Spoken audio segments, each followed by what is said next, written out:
পুকুরের শান্ত জলে ভেসে বেড়াচ্ছে শত শত হাঁস। কোথাও খাবারের খোঁজে পানিতে ঠোঁট ডুবিয়েছে তারা, কোথাও দল বেঁধে সাঁতার কাটছে।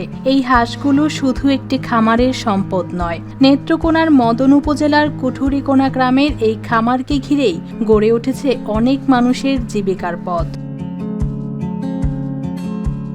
সেই পুকুরের পাশেই আরেকটি ব্যস্ততা, সারি সারি হাঁসের ডিম। তুষের ওপর যত্ন করে রাখা হয়েছে সেগুলো। নেই কোনো আধুনিক হ্যাচিং মেশিন। তুষ, হারিকেনের তাপ আর নিয়মিত পরিচর্যাতেই চলে ডিম ফোটানোর কাজ। দিনের পর দিন অপেক্ষার পর একসময় ডিমের খোলস ভাঙতে শুরু করে, সেখান থেকে বেরিয়ে আসে ছোট্ট হাঁসের বাচ্চা। এভাবেই প্রতি বছর হাজার হাজার হাঁসের বাচ্চা উৎপাদন হয় এই খামারে। এখন বর্তমানে পরিচালনা করতেছি প্রায় 15-16 জন কর্মচারী দিয়ে। এবং আপনারা জানেন যে আমরা হাওর অঞ্চল, মদন, কালিয়াজুড়ি, মোহনগঞ্জ, এগুলোতে হাওর অঞ্চল 6 মাস আপনার পানি থাকে আর 6 মাস শুকনো থাকে এবং কাজের খুবই অভাব। এবং আমাদের বিশেষ করে আমাদের এই অঞ্চলটা আপনার বেকারত্বের হার খুবই বেশি। 1990 সালে মাত্র 12,000 টাকা নিয়ে এই উদ্যোগ শুরু করেছিলেন ইদ্রিস মিয়া। সময়ের সঙ্গে সেই ছোট উদ্যোগকে বড় করেছেন তার ছেলে আমিনুল ইসলাম।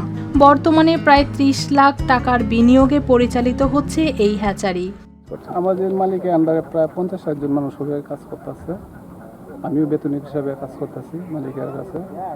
তো আমার মতন লোক, আমাদের গ্রামে অনেক লোক এইভাবে কাজ করে যেতেছে।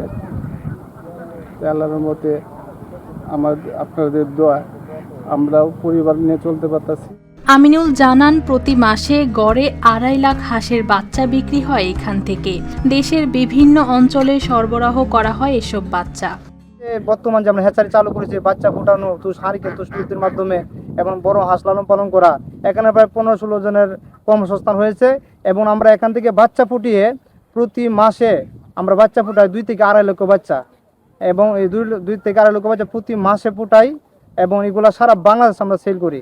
আমিনুলের দেখা দেখি গ্রামের আরও অনেক পরিবার যুক্ত হয়েছে এই পেশায়। ফলে কুঠুরিকোনা গ্রাম জুড়ে গড়ে উঠেছে হাঁসের বাচ্চা উৎপাদনের একটি বড় কেন্দ্র। হাঁসের বাচ্চা উৎপাদনের সাথে উপজেলা প্রাণী সম্পদ দপ্তরের পাশাপাশি জেলা প্রাণী সম্পদ সার্বিক সহযোগিতা প্রশিক্ষণ প্রদানের মাধ্যমে আরো যাতে উৎপাদন বৃদ্ধি পায় সে প্রচেষ্টা অব্যাহত রয়েছে। হাওরপাড়ের এই গ্রামে সনাতনী পদ্ধতিতে শুরু হওয়া একটি উদ্যোগ এখন অনেক মানুষের আয়ের উৎস। হাঁসের ডিম থেকে বাচ্চা উৎপাদনের এই কর্মযজ্ঞ বদলে দিচ্ছে এই গ্রামের বহু পরিবারের জীবন। News desk, RTV।